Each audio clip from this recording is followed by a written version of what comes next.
Good evening all and welcome. We're heading back to the wilderness tonight for a collection of creepy rural cabin stories. Don't forget to sub if you haven't already, as quite a lot of you are not. And if you enjoy this kind of content, it really does mean a lot and goes a long way. And I know that every YouTuber you probably listen to says it, but it's because it's true. Thanks guys. But for now, it's time to get comfortable and let the darkness take control. When I was 19, I almost died in a cabin fire. To this day, I still don't understand what really happened that night. It was 2016.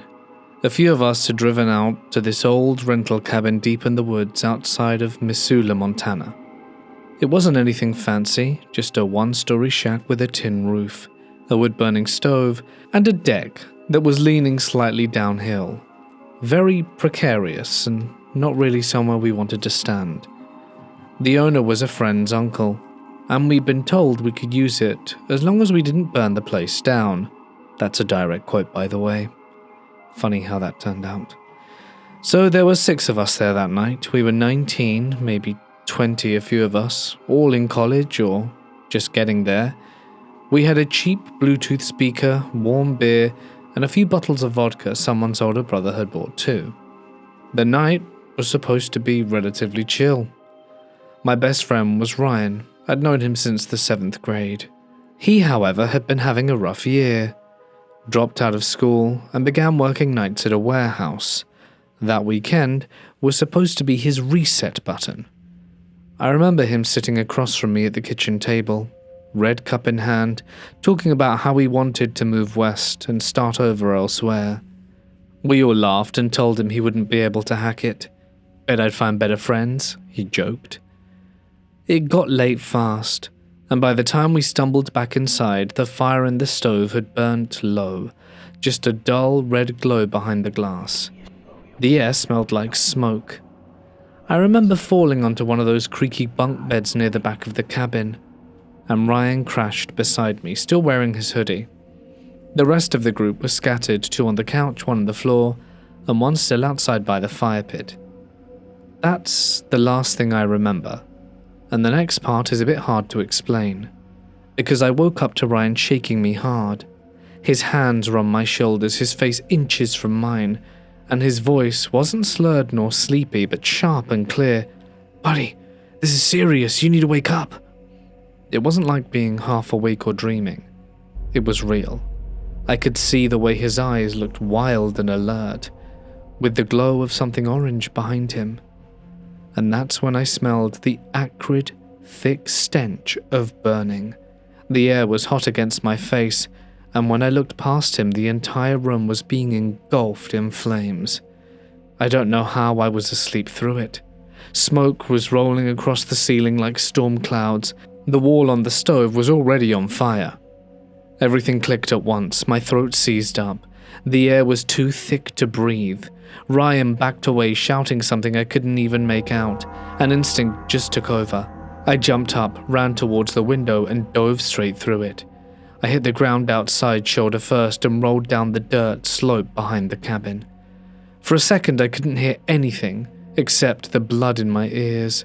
Then the sound of the fire hit like a jet engine, roaring, snapping wood, and glass shattering. I look up and saw flames burst out the window. Within seconds, the whole roof was on fire. It moved so fast it didn't make sense. 1 minute the cabin was standing there, the next it was collapsing in on itself like it was made of paper. I screamed Ryan's name until my throat bled. My other friends came stumbling out, 1 through a side window, 1 crawling through the door with his arm burnt, another dragging the last guy by his shirt. Someone was yelling, someone else was crying. The whole forest was blazing orange. It felt like hell had opened up right in front of us. The fire department didn't get there for nearly half an hour. By then, the cabin was nothing but a skeleton of charred beams and glowing ash. We stood in a cluster by the dirt road, wrapped in blankets someone had pulled from a truck, watching our weekend turn into a nightmare. They found Ryan's body the next morning, under the bed. The coroner said he likely rolled off the mattress when the smoke filled the cabin and passed out before he even had a chance to wake up. Smoke inhalation, quick and painless. But that couldn't be right. Because I saw him, I felt him shake me awake. I heard his voice in my ear, urgent and terrified. I told the police exactly what happened during the interview the next day. The two officers exchanged a look, then one of them said gently, "Son, are you sure it wasn't just a dream?" "It wasn't a dream, he woke me up." He sighed and wrote something down in his notebook, but they never found any sign that Ryan had moved from where they found him. He had never even gotten out of bed. But if he hadn't, who or what shook me awake? A week later, I went to his funeral, closed casket. I remember standing by his parents, staring at a framed picture of him smiling with a fishing rod, trying not to cry. After the service, his mum came up to me and hugged me so tight I could barely breathe. I wanted to tell her what happened, how till the very end he looked out for me, or his ghost. I still don't really know what to believe, but I couldn't. I didn't sleep right for months after that. Every time I closed my eyes, I'd feel the guilt that he woke me up, and I still can't explain how. The coroners must have been wrong, surely. I still don't know if it was carelessness or something worse. We never found out how exactly the place set on fire. But I do know one thing. If Ryan hadn't have woken me, I would have died. I went back to the site about a year later. The ground was still charred black, covered in broken glass and rusted nails. There wasn't much left, really. But standing there, I felt something I can't explain. And I said out loud, "Hey buddy, thank you for saving me." I turned around, half expecting to see my friend again, but of course there was no one there. I've told this story a few times over the years, how my best friend's ghost woke me up and saved my life. And I'm still here, eternally grateful for him helping me when I needed it most. Back in April 2011, my family took a short vacation to Jellystone Park in Luray, Virginia. We stayed in Skyline Cabin C82, the one that's right beside the nature trail. It was perfect, cozy, quiet, and surrounded by nothing but trees. At the time, I was 11 and my little sister was 8. My parents wanted a simple weekend away, somewhere peaceful that we could hike. But that all changed quickly. Each of us, my mum, sister, and I, had something happen that weekend. None of us spoke about it until after we'd got home, because each of us thought we were just imagining things. But it turns out we weren't. The first night, my sister and I were sharing a small bed in the back room. The window was cracked open to let in the cool spring air, and the only sound was the rustle of leaves outside. I remember waking up for no reason, just opening my eyes and feeling watched. When I turned my head, there was a man standing at the side of our bed. Tall, broad-shouldered, with his arms crossed tightly over his chest, and an angry expression on his face. For a split second, I thought it was my dad. I remember feeling confused, wondering what I'd done wrong, why he was standing there staring at us in the dark. Then my stomach dropped. I could see my coat hanging on the wall through him. The man wasn't solid. He was translucent, like smoke with weight. His face was twisted in what looked like pure resentment. I froze. My sister whispered my name and I realized she was seeing him too. I panicked and rolled over, pulling the blanket up to my ears. I didn't look again, but I could feel him standing there watching. I must have fallen asleep eventually. Later that same night, my sister woke me up. She was trembling and whispered my name, but when I didn't respond, she grabbed her little flashlight and pointed it towards the dining table in the next room. She swears she saw the same man sitting at the table hunched forward, his hands clasped like he was deep in thought. She turned the flashlight directly to him and he vanished. The next morning, my mum looked exhausted. She asked if we'd been up walking around during the night, and both of us said no, and she gave us an odd look, like she was debating whether to say something. She didn't tell us what she saw until after we got home. That night, while we were both asleep, my mum said she woke up to a bright, white orb floating outside the window. It hovered for a second before drifting through the glass, like it wasn't even solid, and then crossed the cabin towards the door. As soon as it disappeared through the door, she heard a man's voice yell, "You don't belong here." It was like shouting from deep within the walls. We cut the trip short the next morning. My parents claimed it was because of the weather, but I know now that wasn't the reason. Years later, we finally spoke about it, really talked about it, and every detail matched. The angry man, the translucent figure, the orb, the voice. We even checked photos online recently and the cabin is still there, C82, right by the nature trail, and it looks exactly the same. I've always wondered if anyone else who stayed there has experienced something similar. If you've ever spent the night at Jellystone Park in Luray, VA, and something didn't feel quite right, please tell me I'm not crazy. Because sometimes I still see that man in my dreams. This all happened back in 2011, over the 4th of July weekend in a remote stretch of forest. I didn't witness it firsthand, but the guy who told me, my friend Todd, was there, and after hearing what he went through, I still don't like being alone in cabins. Todd was invited up to a family friend's cabin by a guy called Adam. The plan was simple: 3 days of drinking, barbecuing, and chilling. Adam promised to introduce Todd to a girl he knew, someone he thought he'd hit it off with. Todd was 24 at the time, and as he put it, looking forward to a weekend of fun and bad decisions. The cabin itself sat halfway up a hill surrounded by dense pine. The nearest neighborhood was miles away. No cell service. That first night went exactly how you'd expect. Beer, music, plenty of flirting. Todd and the girl hit it off fast, and by midnight, they disappeared downstairs into the basement bedroom. A while later, Adam left to grab something from a friend's house down the road, supposedly just for an hour or so.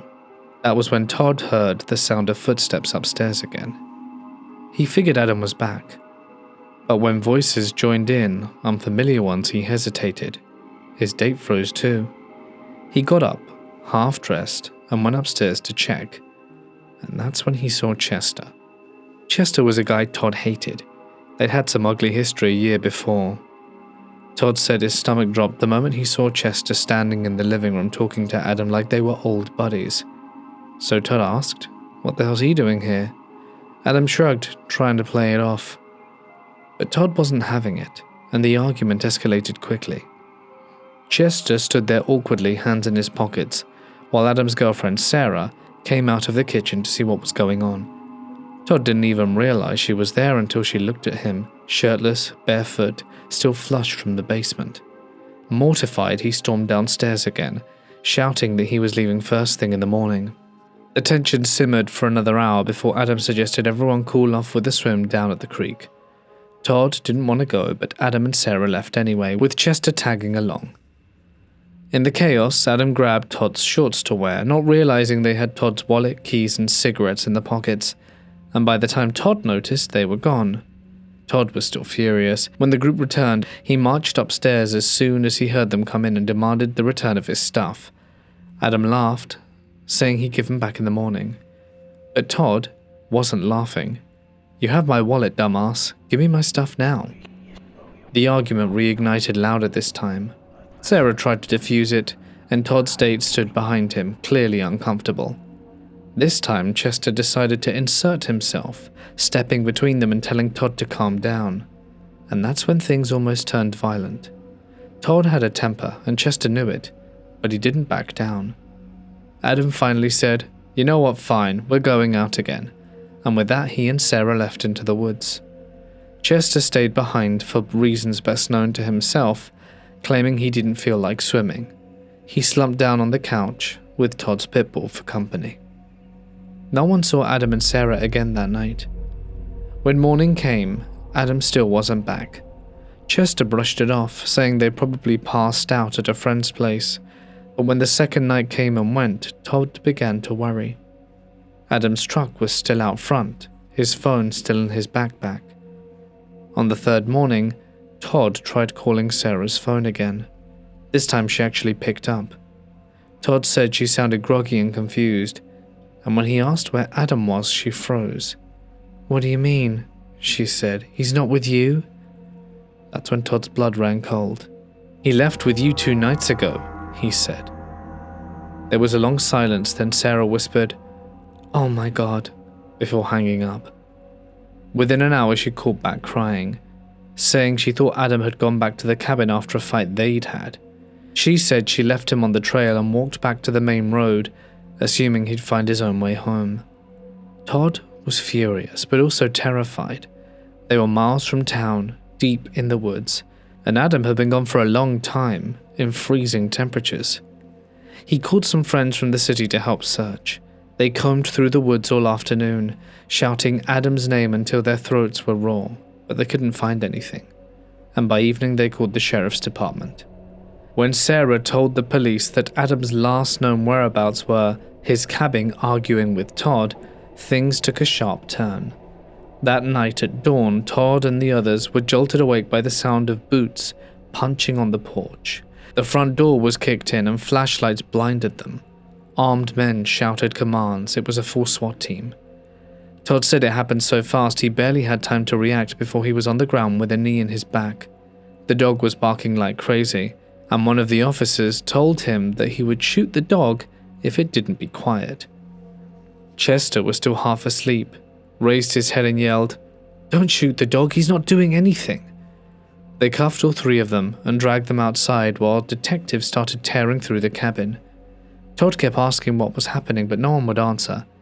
Eventually, one detective pulled him aside and said, "You were the last one seen with Adam. You 2 argued. You have a history of violence. Where is he?" Todd swore up and down he didn't know anything. He hadn't seen Adam since the argument. And that's when they told him they found blood, tiny drops, on some clothes near the hot tub. Todd said he didn't recognize them, but it didn't matter. For hours, Todd sat in that cabin being interrogated. Chester and Todd's date were questioned too, but it was clear the focus was him. Meanwhile, outside, Sarah and rescue teams scoured the forest, drones buzzed overhead, ATVs rumbled through the trails. Then, sometime around noon, everything went quiet. Todd said he could feel it. A few minutes later, they heard the helicopter. Everyone stepped out onto the porch as the chopper circled overhead, lowering something large and pale in a rescue sling. It was Adam. He was naked, his skin blue from the cold and barely conscious. They said he'd been found 5 miles from the cabin deep in the woods, lying on a mossy rock beside the creek. He'd been missing for almost 4 days. The rescue team said if they'd found him a few hours later, he'd have been dead. When he finally woke up in the hospital, the story came out. Adam and Sarah had gone walking after the argument that night.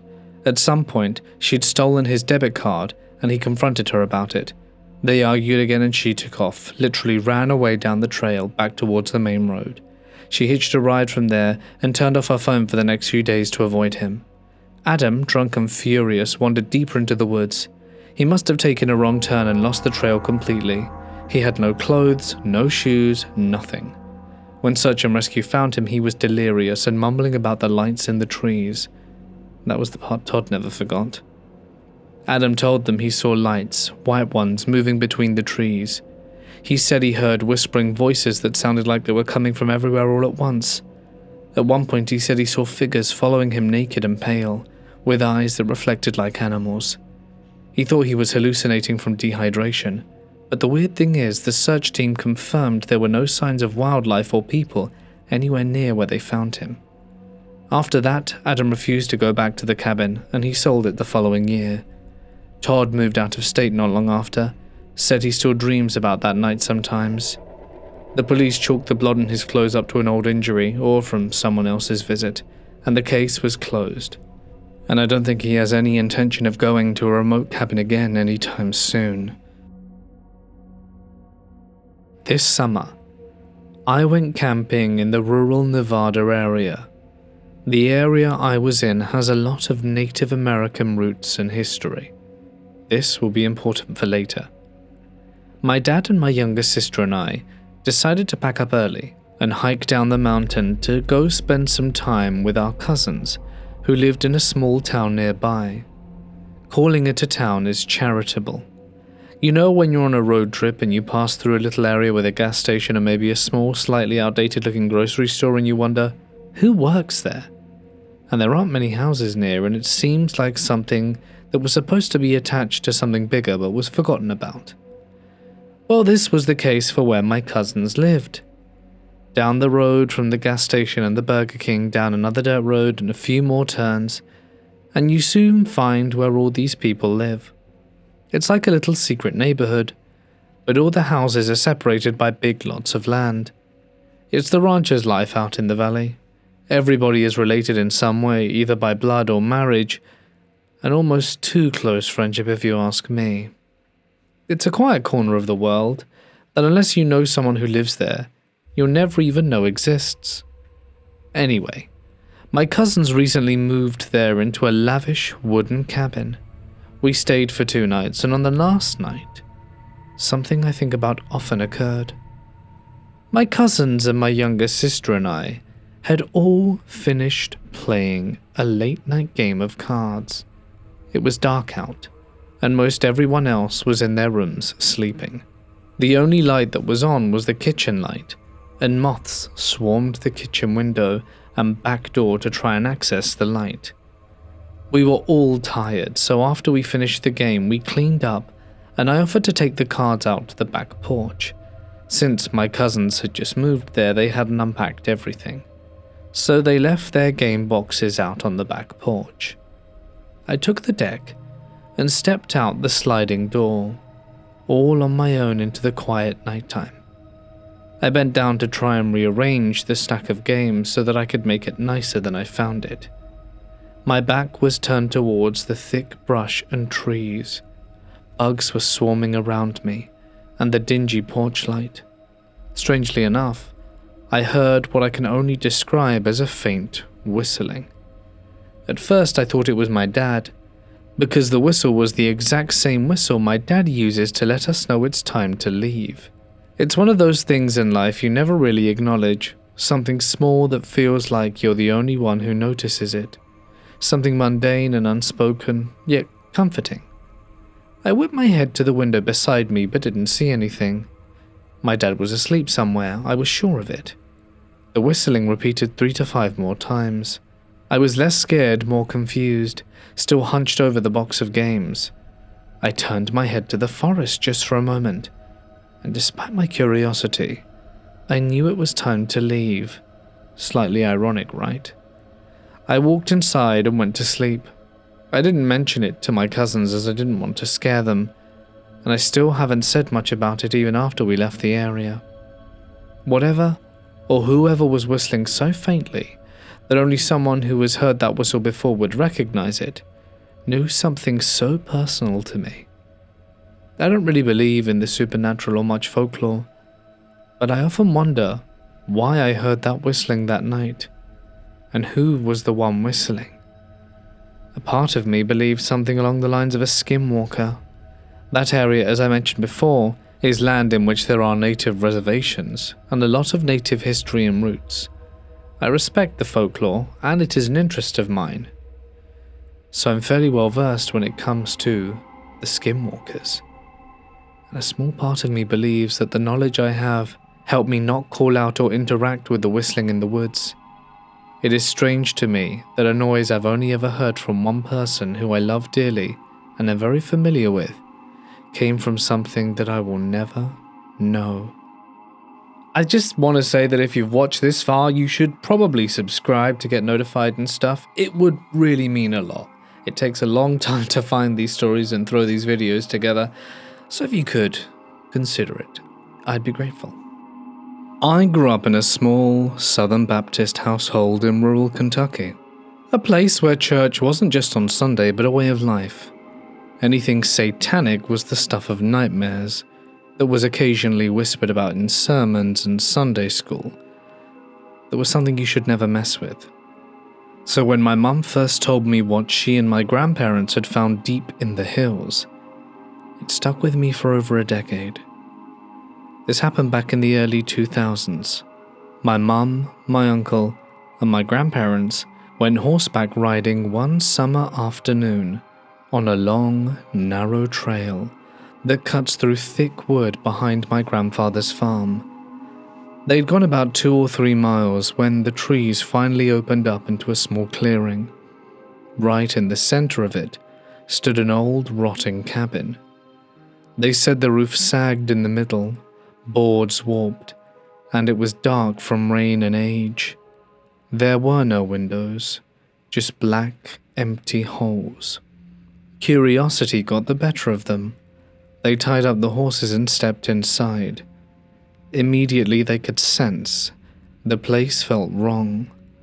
There were half-burnt candles sitting on a wooden shelf near the door, the wax still soft, like they'd been lit recently. On the walls and ceiling were huge hand-painted symbols, roughly smeared black against the grey wood. And on the floor, right in the center of the cabin, was a pink pentagram, drawn in what looked like thick paint. My grandfather thought it had to be kids, some punks sneaking out there to play around, pretending to do rituals. But the more they looked, the less it made sense. Why come this far into the woods for a prank? There were no houses nearby, no campsites, no roads, just miles of trees. You wouldn't even find that clearing again unless you already knew where it was. The air smelled faintly metallic, like blood and candle smoke. My mum told me she felt watched the entire time they were inside. My grandfather didn't waste time.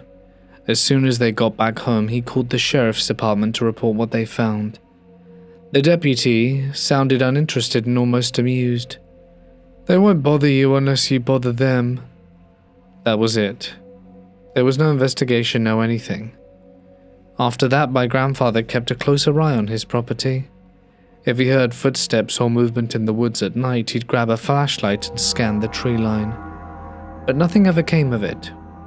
Eventually, life went on. Fast forward around 10 years. It was 2012 and I was 14.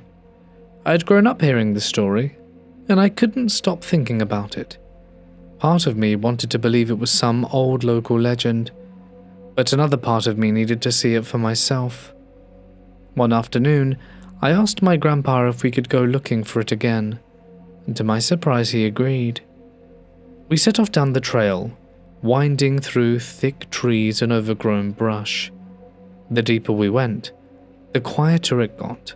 No birds, no insects, just the sound of our boots crunching leaves.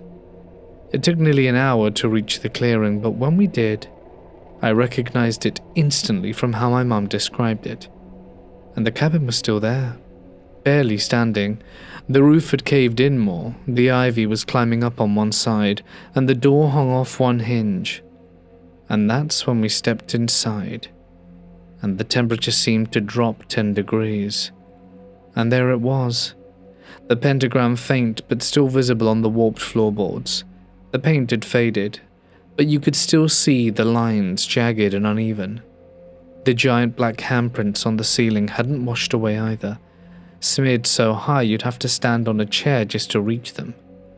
The candles were long gone, but their melted outlines were burnt into the wood itself. My grandpa stood there quietly.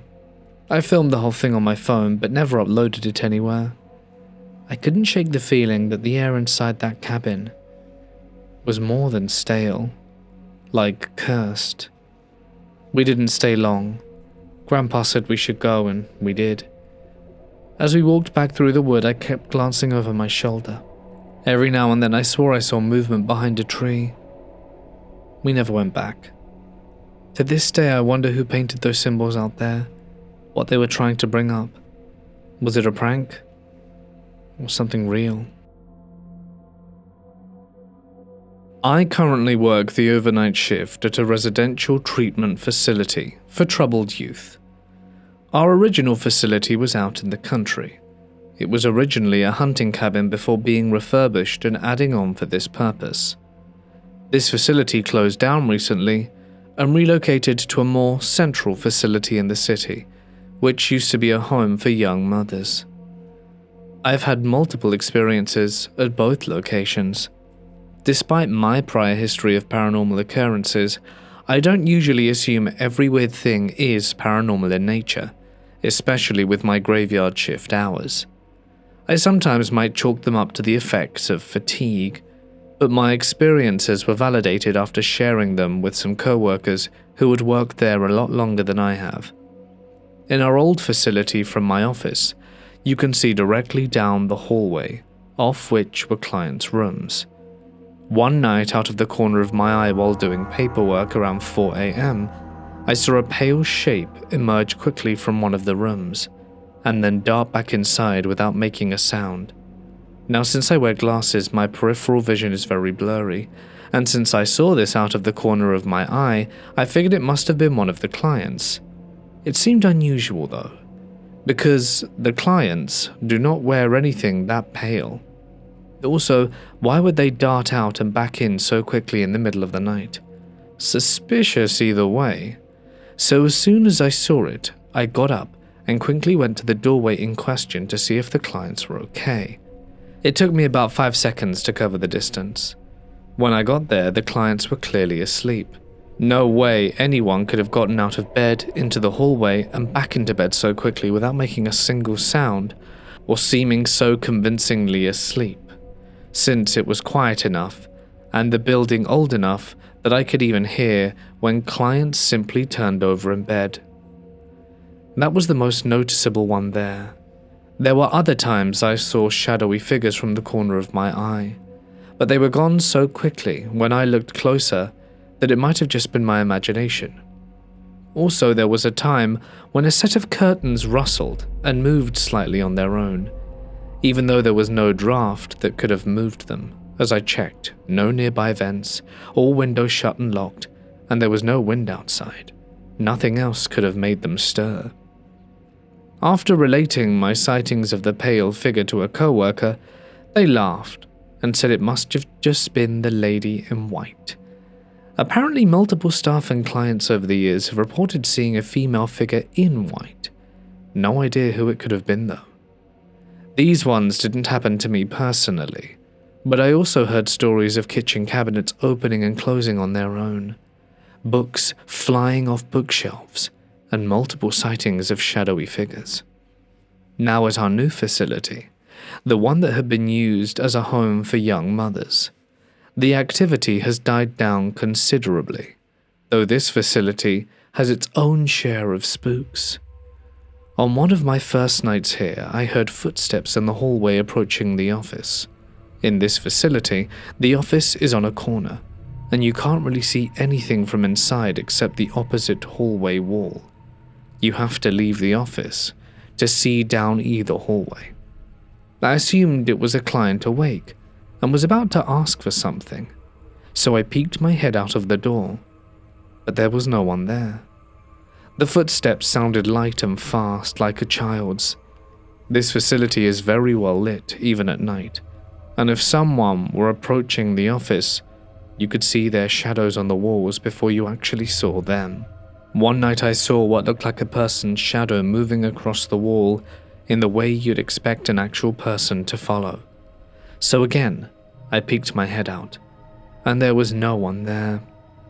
A couple other times out of the corner of my eye, I saw the edge of a figure passing by the office window, as if they'd just passed by and were going down the hall. Both times, what little I saw of the figure before it disappeared just appeared black and adult-sized. I have also heard footsteps a few times, including with a new co-worker who was just training one night. That was kind of nice, because I knew for sure then that it wasn't just my imagination, as he heard them too, and got freaked out. I related these occurrences to my new supervisor, who had worked in this building for a long time. They shrugged them off and just stated very matter-of-factly that this building is haunted. Before my current company took over management of this facility, it had previously been run by a Catholic religious organization, and it had been staffed by nuns. My supervisor told me that they and others have seen figures of nuns in the hallways before, as well as the apparition of a young girl. They suspect that might have been what was making the childlike footsteps. Before my own experiences here started, my supervisor did warn me that I might hear strange noises at night, but they were usually nothing to be concerned about.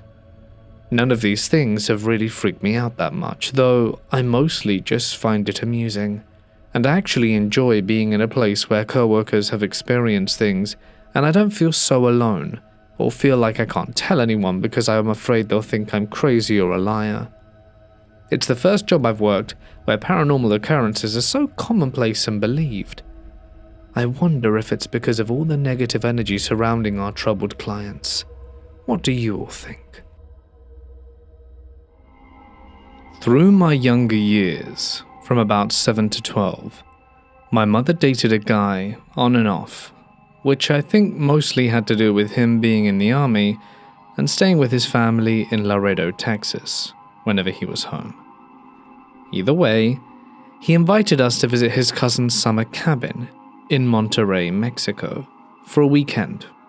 So we did. The cabin was very ranch style, longer in one dimension and shorter than the other, so it was like it was built on an architectural rectangle. On the far side of the building was the kitchen, and next to it was the living room. Attached to the living room was a long, slender hallway connected to bedrooms on each side and a bathroom on one of the sides. The backyard was only accessible through the living room via a sliding door, and what started as a bit of a desert floor met a forest's tree line of dead and dying Monterey cypress trees.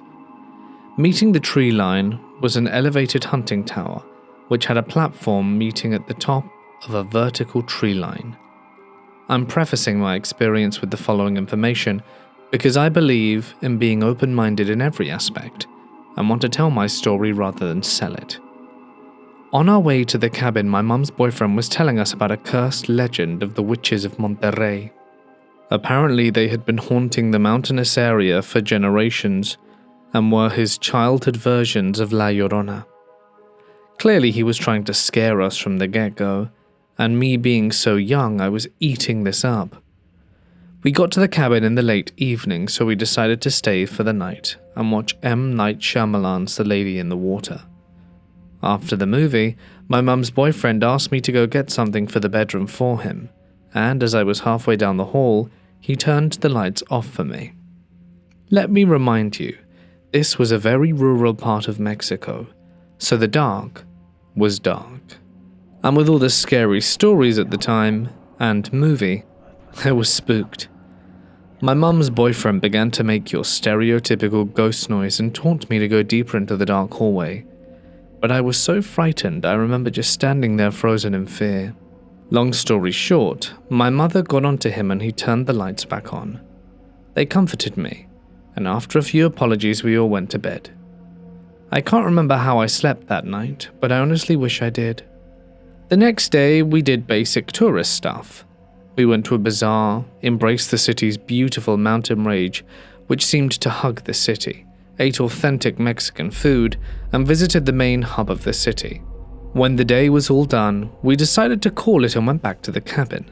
This is important to me, because I remember the night before so vividly, yet can't remember anything else about this night, other than what I was going to write about. I was in the living room of this cabin, and remember my mum's boyfriend was there with me. He asked if I wanted to go to the hunting tower out back with him, and I innocently said I did. I remember following him through the back door of the living room, and remember him walking ahead and turning back to wave me towards him. I took it as he was trying to help me keep up with him and follow him. I watched him climb up the ladder of the hunting tower, and then I heard a voice behind me. "Hey James, where are you going?" It was my mum's boyfriend behind me asking where I was going. I turned back and looked at the hunting tower along the tree line. No one was there. Nothing. Not an animal, not my mother, not a spectre. Fast forward to a few years ago. My now wife and I were still dating at the time and shared ghost experiences with one another. And yes, I do have one other ghost experience in my life that I believe is genuine as well. I told her about this experience in Monterrey, and I'll never forget the pale look on her face when I told her. She's from a Mexican family as well, and the legend of the witches of Monterrey are a very real thing for her too. The scary part? I was telling her this story on a Friday, and according to what her family told her growing up, Friday is the forbidden day to talk about them, because that's the one day of the week they're most powerful. Apparently they never forget their prey, and use that day as a lure towards what's lost. Initially I thought BS, but I can't begin to express how many Fridays my wife had to stop me because I had randomly brought the story up. Perhaps it was self-conscious, I don't know. Has anyone experienced something like this? I'd love to hear about it. My dad has told me this story more than a dozen times now, and every time his tone changes just slightly.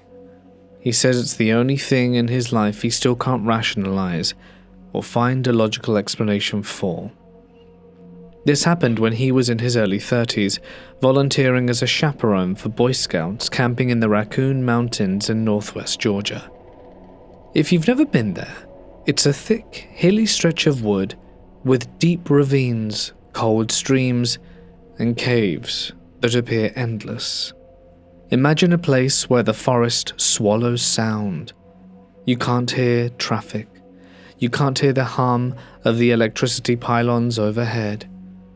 Just water, insects, and the wind. Completely back to basics. Well, one morning after breakfast, a few of the adults and older scouts decided to explore beyond the main campsite. They followed a narrow game trail that wound downhill through a patch of dense pine and opened up near a rocky creek bed. It wasn't much more than knee-deep water in places, just enough to splash through. But my dad said the air down there was cooler. He and the chaperone, his friend Mike, decided to walk upstream along the creek. The water wound between high stone walls and thick clusters of moss.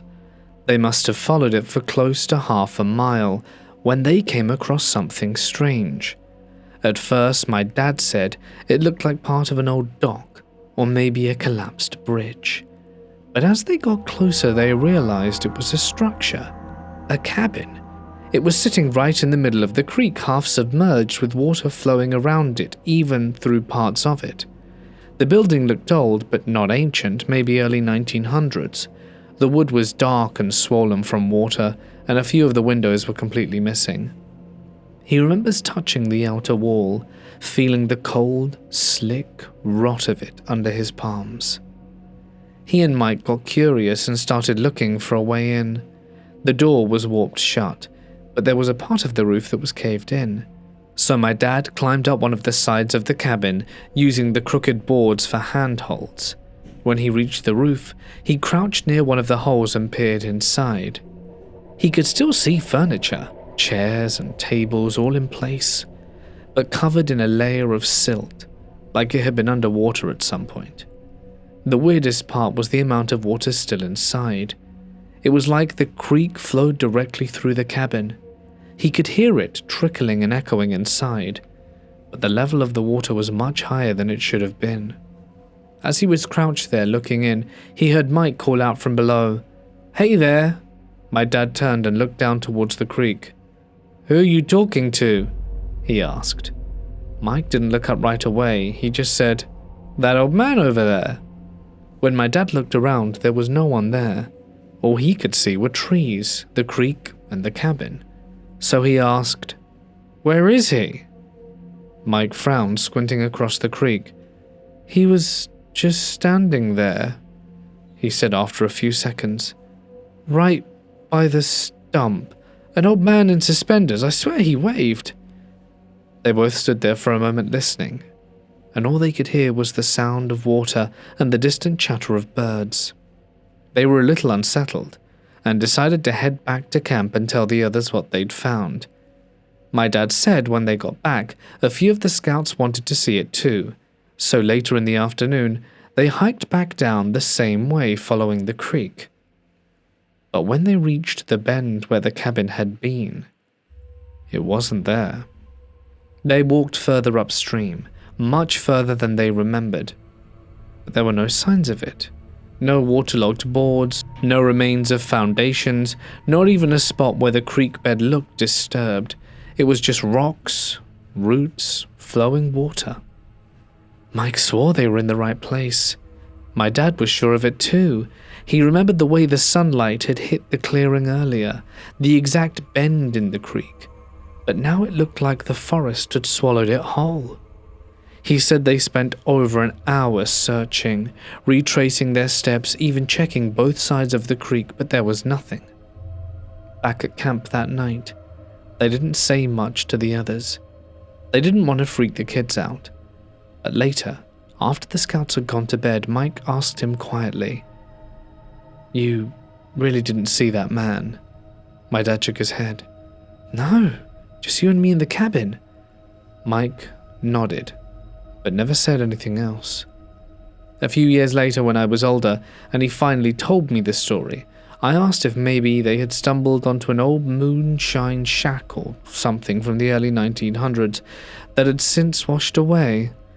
But my dad shook his head. Even if it had been washed away, there would have been debris, beams, nails, something. But there was nothing, like it never existed, and I climbed on it. He also told me something he hadn't shared with anyone else.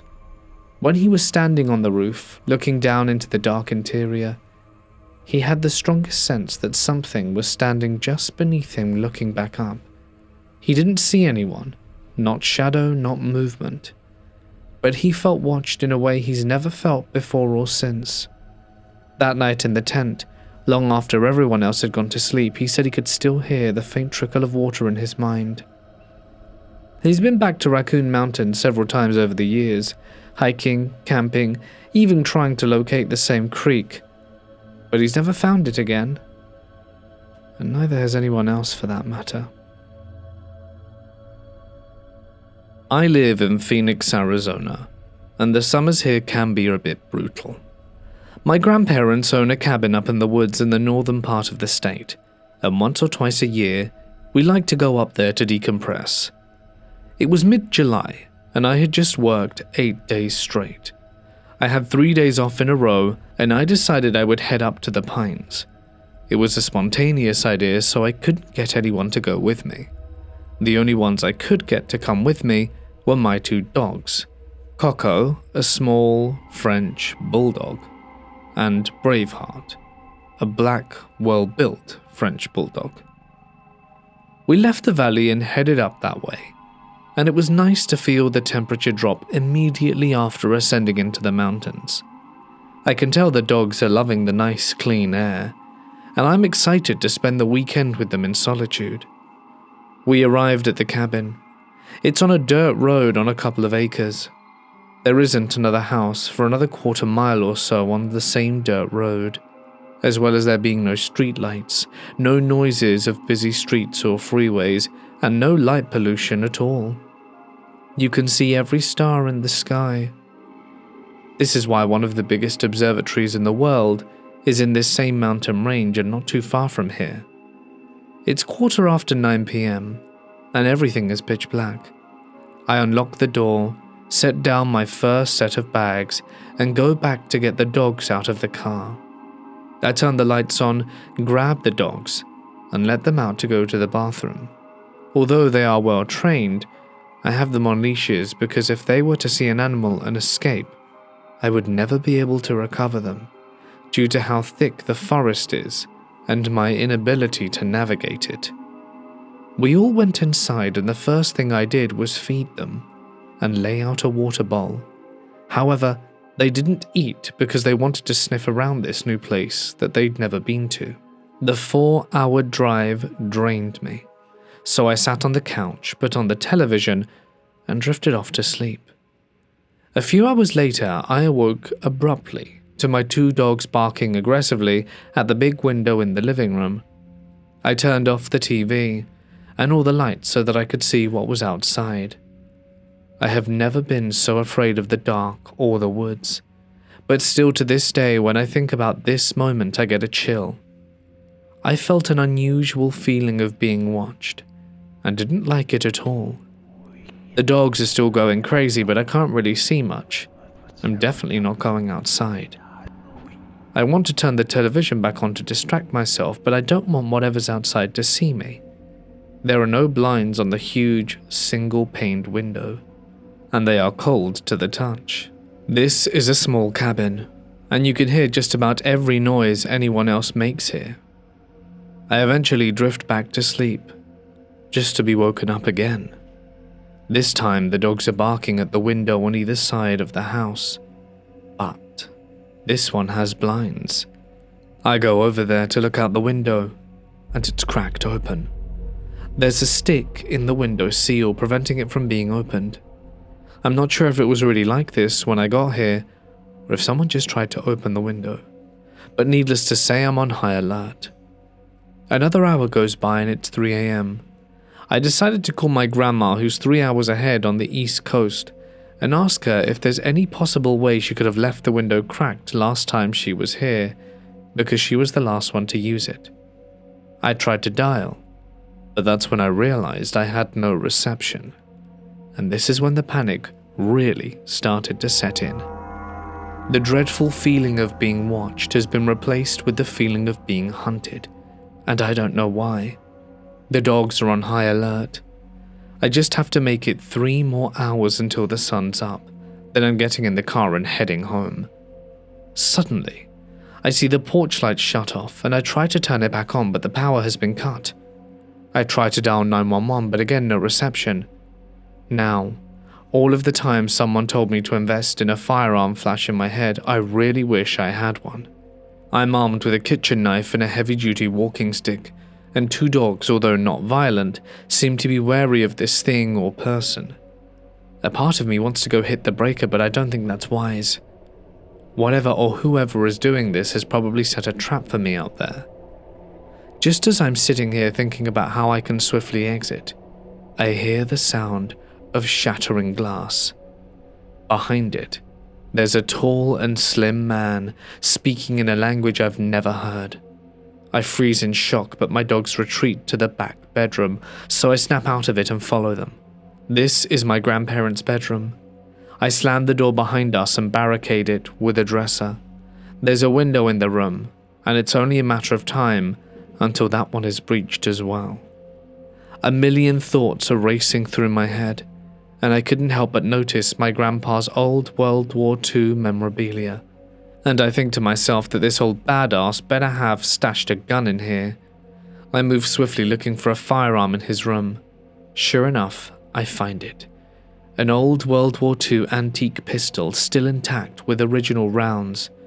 I'm not sure if it will fire or not, but I chambered around just like I've seen people do in video games.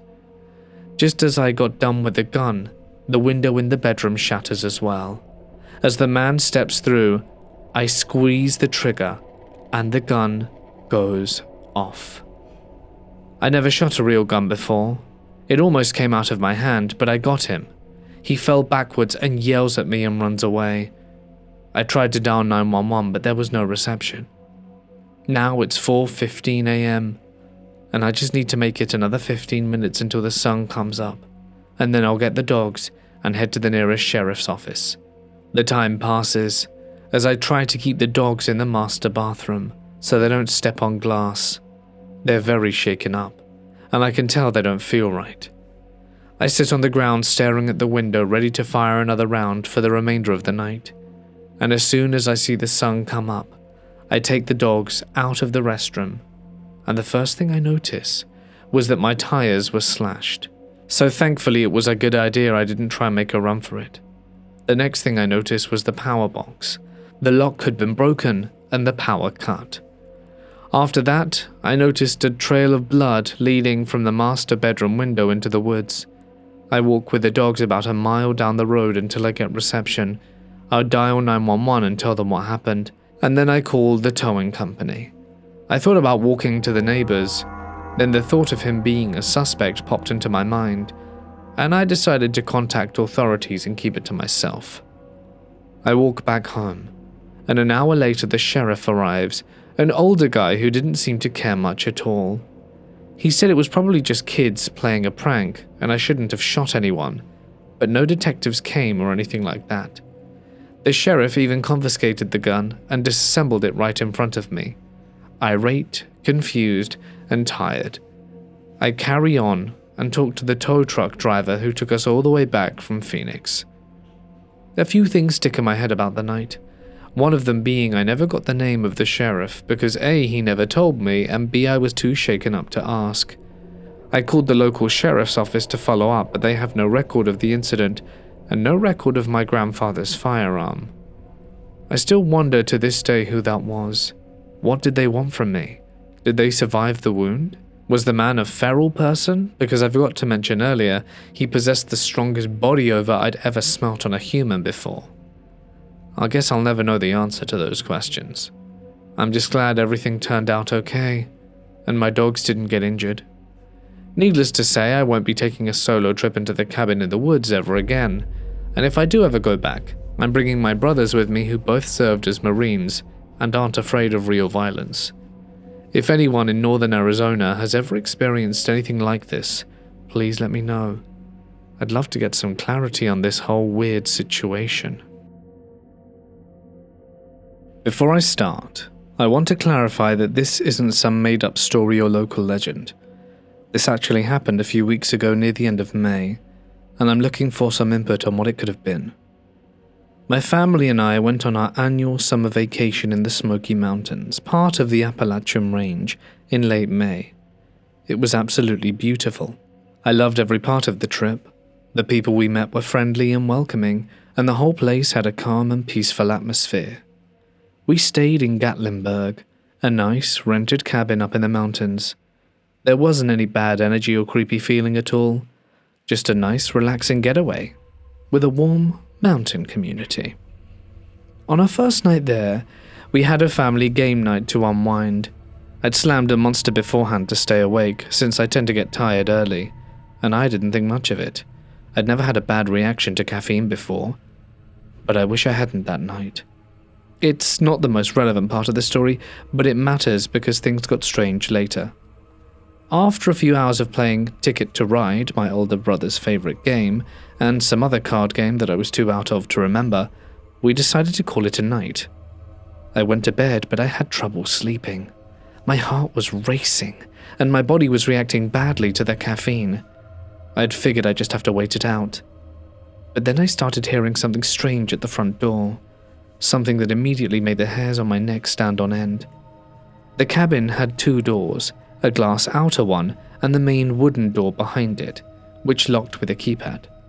The glass door, as far as I remember, didn't lock. I started hearing what sounded like that glass door being pulled open and then slammed shut over and over. Along with it came this heavy, uneven breathing, like some animal was right outside. There was no storm that night, no wind at all. The weather was clear, calm, and quiet. So whatever it wasn't the weather. The sound kept happening again and again the whole time I was awake. At one point, I had to get my dad up because I was having heart palpitations and anxiety from the caffeine, and he sat up with me during the dining room to help me calm down. While we were sitting there, I heard it again, that same sound of the glass door moving and that slow, heavy breathing. I turned to my dad and asked if he could hear it too. That might have been a mistake. From what I've learned since, you're not supposed to acknowledge things like this when you're in the Appalachian Mountains, and honestly, I broke just about every rule that night by accident. I don't know if my dad had heard anything. He looked confused but didn't say too much. It sounded like something was trying to get inside, and whatever it was didn't seem friendly.